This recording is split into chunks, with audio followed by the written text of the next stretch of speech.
How's it going, Spaceports? Vethlane here, and welcome to the Moros Protocol. I guess it's just Moros Protocol. This is a first-person roguelite RPG adventure sci-fi setting with some phenomenal action-packed gameplay, and I want to make a quick video on this. This might be a little bit shorter than the normal type of video I do. We'll find out, but just kind of take you through this game, talk about what I love about it, and hopefully you guys find something you enjoy as well. Now, something I'm noticing, I just recorded a video for this game the other day, and unfortunately my my recording software kind of pooped out on me, so I get to do it all over again. I don't have a problem with it. I get to record more Moros Protocol. But now we have achievements in the full game. I started off playing this game's demo, and I ended up loving it so much that I bought the full game, and now I'm sharing it with everybody else. So welcome to the experience, guys. As you can tell, this is a pretty fast-paced game, and you're just running around clearing this space station of an infestation. The story in a nutshell is that you wake up abandoned on this space station, and you're just trying to figure out what the heck's going on. There are 3 different biomes in this game. I'm currently going to play through the first section of biome 1, which is the storage bay, and our goal, as you can see over here, is to lift the quarantine from the storage command center, which is at the end of the 3rd area. So I'm just wanting to do a quick show off of what this game is about and not spoil any of the story, because it is a very story forward experience, and I want you guys to be able to experience that for yourself because it is pretty fun. It's definitely one for the gooners.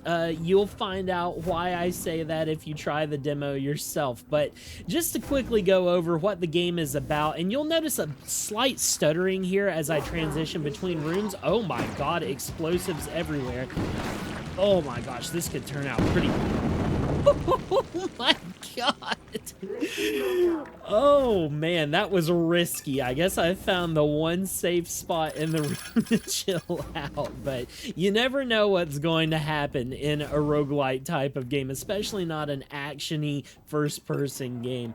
But the stutter in between rooms is the only performance gripe I have in this game. As you can see, it has an absolutely gorgeous aesthetic, pixelated, kind of reminds me of the game Proteus, if you guys have played that. That's a boomer shooter that is sort of the same vibe as this. There's a chest on the top of this pillar, and I'm not sure how I'm meant to get to it now.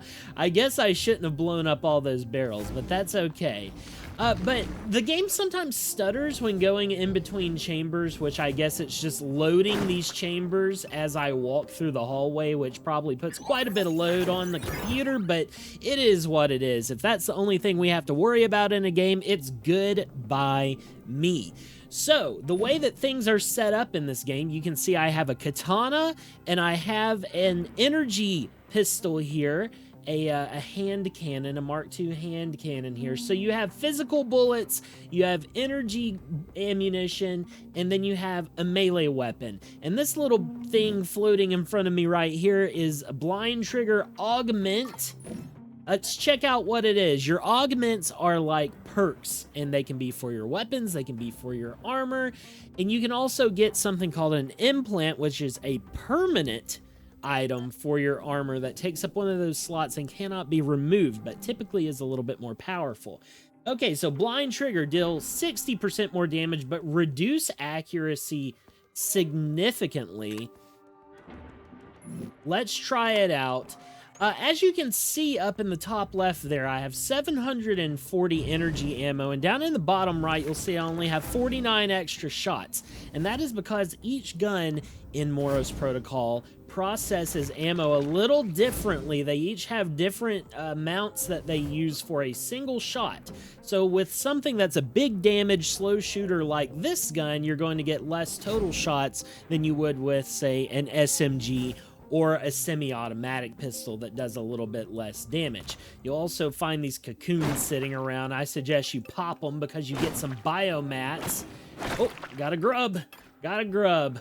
Some biomats that are the metagame currency that allows you to get permanent upgrades. So always pop the cocoons.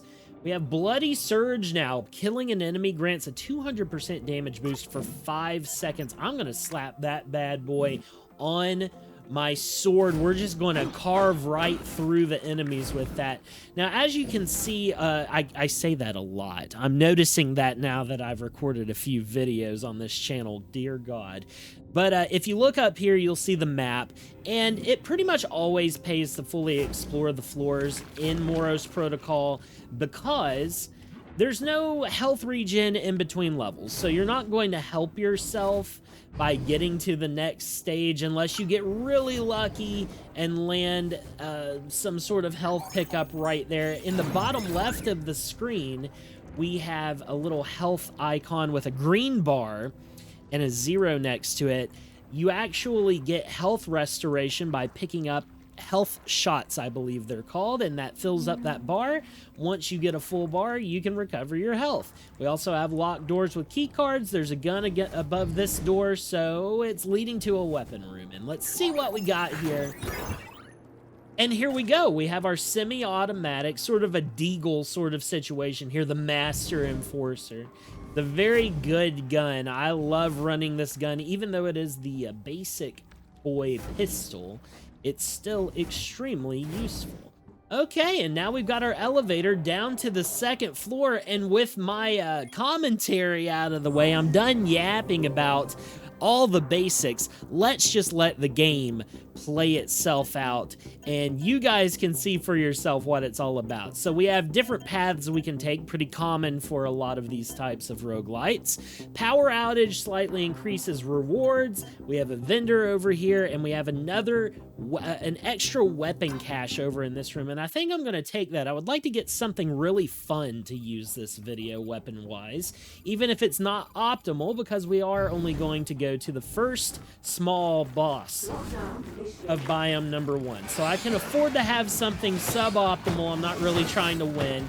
And you can see that I'm just popping these guys. Every enemy, for the most part, is weak to something. Many enemies have... Okay, now you can already tell that damage buff is taking effect, and I'm running out of stamina, unfortunately. I need to be more conservative with my stamina. Okay, let's just focus on taking these guys out. Yeah, that accuracy debuff is quite large, so it turns this into a little bit more of a closer range weapon, but that is okay. We'll just go along here and clear these guys out. Nothing too scary in these first few floors, so I'm not too worried about it. This is a really, really fun little game, and it's a game that you can kind of clear a run within, I don't know, say 90 minutes, 2 hours maybe. You can clear at least the first biome if you have a good build. I made it to the final boss of biome number 1, the storage bays, on my first run, I believe, in the full version of the game. The final boss absolutely kicked my butt, so I haven't beaten it yet, but I've done enough to know. And I enjoy games that you can finish in bite-sized little portions like this, because I'm a busy guy, and when you're a dad or you have a job or something that just takes a lot of your time up, you start getting a little thankful for these games that you can run through in a decent amount of time, not spend your whole afternoon kicking through it.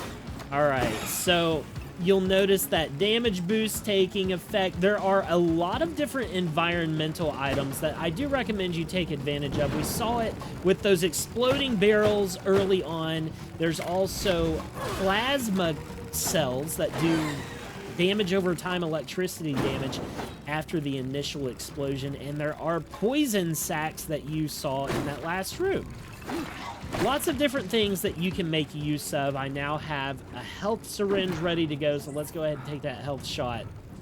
I tend to top off my health a little bit before it really needs it, because you end up getting so much health. You might as well use it. Smoke it if you got it, right? These are those poison sacks. can just whack these, get out of the way. They're pretty inoffensive to you as long as you stay away, but the enemies don't like them at all. Right, pop these cocoons.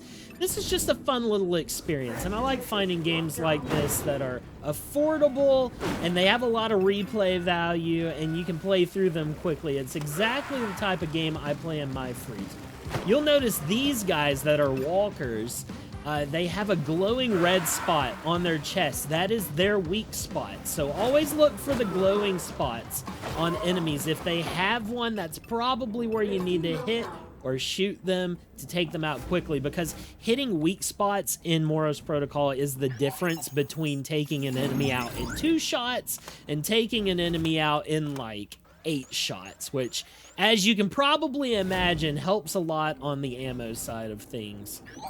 As you go along, fights become a lot longer, so you'll become thankful for that. Okay, we have a Golden Sunset semi-auto pistol, which is better in every conceivable way except for the fire rate compared to the gun that I have. Gold-plated in places to appeal to those with both the credits to spend and the eloquence to kill in style.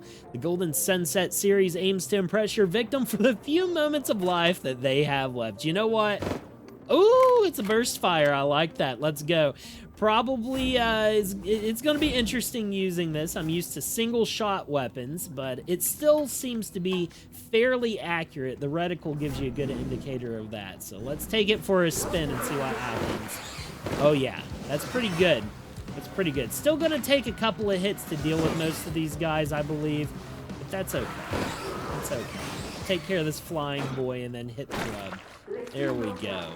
I don't think the game actually counts those grubs as legitimate enemies, but they are to me, because it's like the snail that never stops chasing you. There's always going to be a grub crawling around on the floor, and if it touches you, it may not kill you like the snail, but it does hurt. Indeed.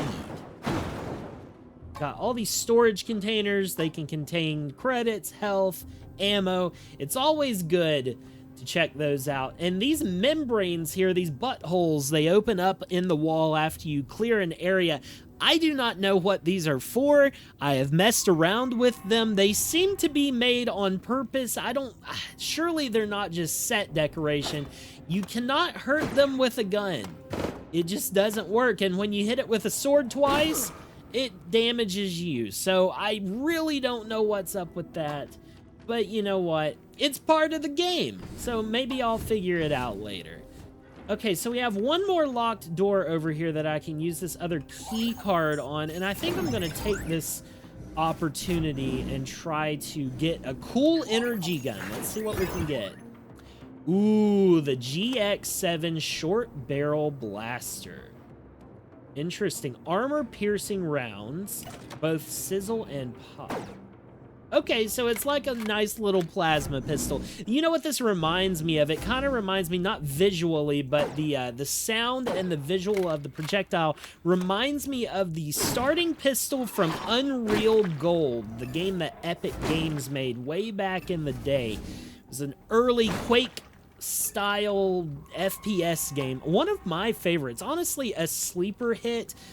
Epic did make a follow-up to that game, and apparently it was hot garbage. I've never played it, and I should, because whenever somebody tells me a game's hot garbage, I go, bet, I'm gonna try it. And it always ends up feeling better than it should for me. Okay, we've got an augment for our armor. It increases our max HP by 15. And one thing I love about Moros Protocol, when you increase your max HP, it gives you that HP. Look, it's taking our HP up and down over and over again. So, I mean, I don't know what would happen if I were to take this off if I had less than 15 HP. I wonder it might take me out. But for now, we're going to use it to our advantage. This could also become pretty clutch. You could save this and swap it out with something in the middle of a fight if you were dealing with some issues, and it would potentially save your life. Okay, so we have an augment vending machine. I think I'm going to go ahead and take this. Bloody Aid. When you get hit, 25% of damage received fills your healing shot meter. I actually love that because I'm not getting too many healing shot drops this run so far. We're going to make use of this, hopefully. I love that you gain the health that you get with those augments, because that means the devs love you. There are many devs in the roguelike genre that just don't love their players, and the first true sign of love, give me the health when I get a health augment, please. Critical regen, regenerate up to 40% of health while outside of combat. Now, you will notice this is an implant. Once I slot this, it's not coming back out. It's stuck to me like a hair in a biscuit. But we're going to drop it in, because why wouldn't I want free health? Free, never-ending health as long as I don't die. That's some sort of statement. Let's move on to the next floor. All right, I cut that out because I got lost in that very tiny map. I took a wrong turn like 3 times and then forgot to press the elevator button. But here we are. Okay, so our next room is the weapon upgrade vendor. A vendor that upgrades weapons. Makes complete sense to me. No questions asked. Now, the vendor floors are really nice. You don't have to fight anything on these floors. So if you're feeling a little pressured and you just want a break, this is a great spot to take a break in. There's normally going to be one vendor on every single path through the biome, each biome section really. So you're going to have at least 3 vendors normally that you can take before you get to the end of the biome. They always have storage containers, so you can get a little bit of ammo back, a little bit of health shot put together, and now we can upgrade our weapon levels. So the Golden Sunset is level 2. It's going to cost too much for me to upgrade, but the short barrel blaster can absolutely be upgraded. Beautiful. And now we're at 7.9 damage and something. I didn't really pay attention to the stats, but just trust it's gonna get better, okay? Just trust it's gonna get better. Also, shout out to all of the new subs in the spaceport, guys. Welcome to Mr. Bones' Wild Ride. I've done about 4 videos now as of the recording of this one. I'm really enjoying myself, and I'm thankful to everybody who stopped along the way to join the community here. I really appreciate you guys. All right, a new weapons sector. I guess I should have taken something that was a little bit more exciting this run. Unfortunately, I decided to go the easy route, but that's okay. That's more for you guys to find on your own when you try out the free demo that's on Steam, and I'm gonna link that below so you can check it out for yourself. I got $1 single due. That's all I got. What a scam. Okay, you saw me pop this sack on the wall as well. That was a biomat sack. Obviously, I've gone over what those are, but there are credit sacks and there are biomat sacks throughout the level. Make sure and get those. They're going to be helpful. Credit sacks are helpful during the run. Biomats are helpful after the run. A shotgun pistol, level 3. Okay, so we've got 14.5 damage versus double that. You know what? I think I'm gonna go for it. It's nowhere near as good as the Golden Sunset. Look how shiny it is. That's beautiful. But I'm gonna take the lesser weapon for the kicks and the giggles. Since I've chosen the easy path, we might as well use the gun that only shoots 1 bullet at a time. And it's a shotgun. Well, there's the exit. Don't want to do that, because the next room is the area boss. So I want to make sure that we are set up for the area boss. All right, we're going to ignore the grubs, and we're going to run this like I'm playing Doom Eternal. How about that?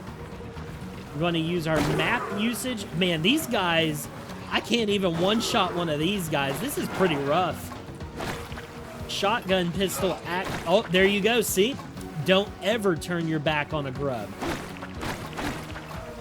The damage boost from the katana kills is really doing some work for me, though. I really like that augment. That's right up my alley for this game, because the ammo that you have, it runs out rather quickly if you're not on your A game, and so it's really nice to have the katana set up in a way to where we can clear a path out of at least one room if we need to, because enemies also drop ammo when you kill them in melee.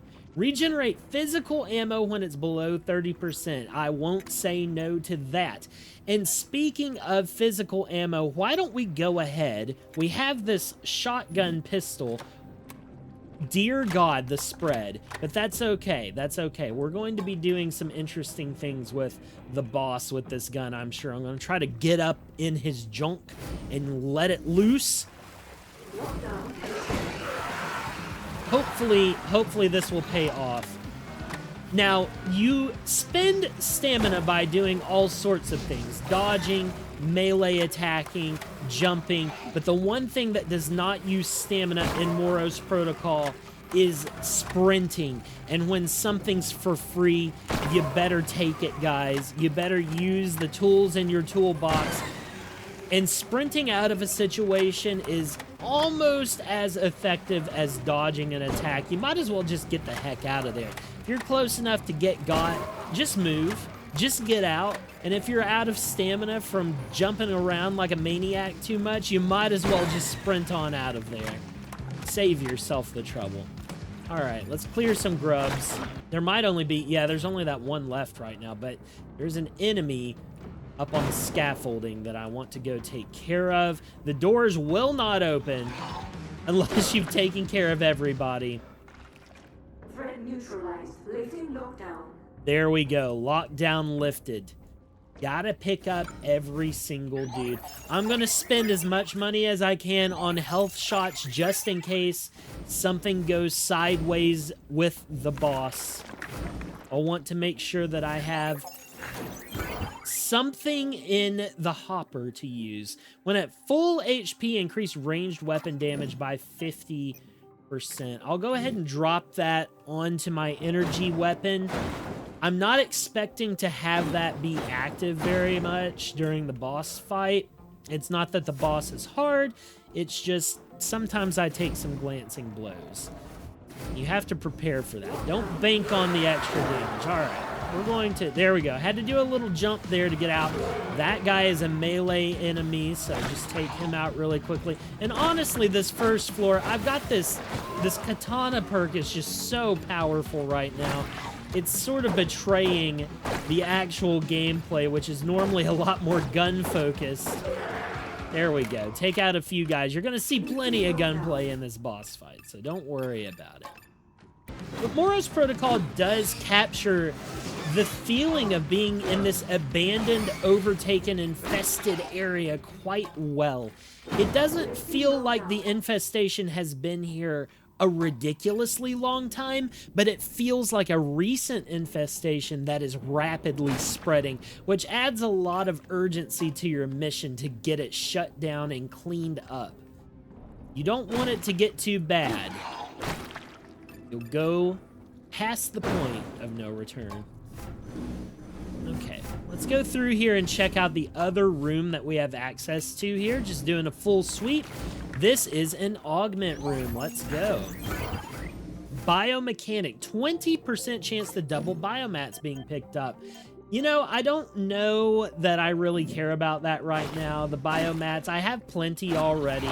253 is a pretty decent amount of biomats. It's not world-changing, but it's plenty good for what I need it for right now. The upgrade screen is very incremental. You have to dump multiple levels of upgrades into each node to get the full effect of said nodes. So just getting a little bit of biomats over time, even if you get like 50 biomats in a run, that's still going to do a little bit of good for you. You don't have to worry too much about it. Okay, that's the gun that we started the run with at a higher level. Let me go ahead and pop this as well, just so I'm ready. I think we are nearing... Yes, we have a fully cleared map, so let's go and end this thing. I don't know what that sound I just made was. It's not a Svethlane video, unless I grossly mispronounce something I'm trying to say, or have some weird mouth noise happen. All right, on to the boss room, guys. These boss fights are where you really find out if you've done a good job or not, and I kind of like it. It's a little iconic of the game to let you have a fairly easy time getting to this point, and then you get to the boss fights and you're like, oh, I didn't do this correctly at all. Gotta try again next time. Because it's one thing when you're playing a survivor-style roguelite game. Hello. And you're just overwhelmed by the enemies themselves leading up to the bosses. The bosses are just kind of like the icing on the cake in those types of games. This game is like, oh no, you get to go through the area just fine. You'll find out whether you've done well soon enough. All right, let's dig in here.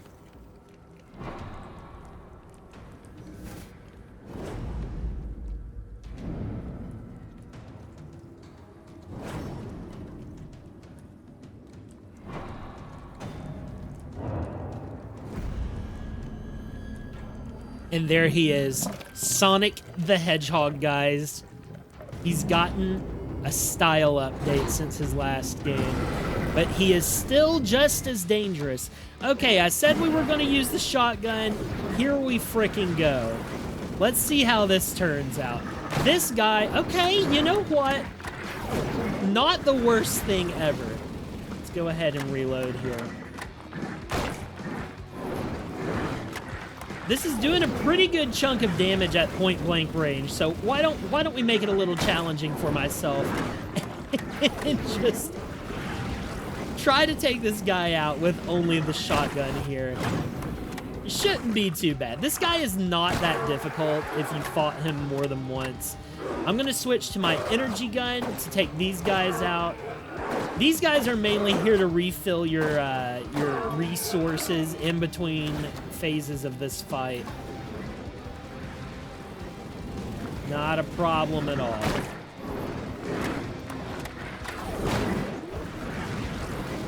Alright, just rolling through the viscera. This arena is quite disgusting, I do have to say. Okay, there we go. We're already on phase 3 of the fight. And it's not really a different phase. He doesn't get any new moves. It's just giving you a breather. Now, you do want to take these guys out pretty quickly because he will hop back into the fight if you don't deal with them fast enough. There we go. But I think that should be the last batch of them, hopefully. Shkaboom. Shkaboom. You know, this shotgun, it does not use very much ammo for the amount of damage that I'm dealing. Part of that might be due to that. Wow, we did it. Part of that might be due to the augment we have on it. But there you go, guys. The first boss of Area 1 has been taken down. All right, guys, so that was Moros Protocol's first section in the first area. I hope you guys enjoyed that. A little bit shorter video, I think, than normal. I'm going to trim this down and see how it ends up. But if you enjoyed that, make sure to smash that like button and check out one of the other videos I've done on my channel. I'm so glad you're here, and I hope you enjoyed this game because I sure have. Shout out to the devs.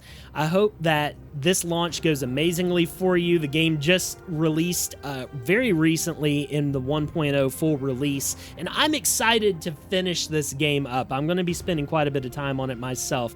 So until next time, guys, be stellar, do something kind for yourself, something kind for somebody else, and I will talk to you guys later. See ya!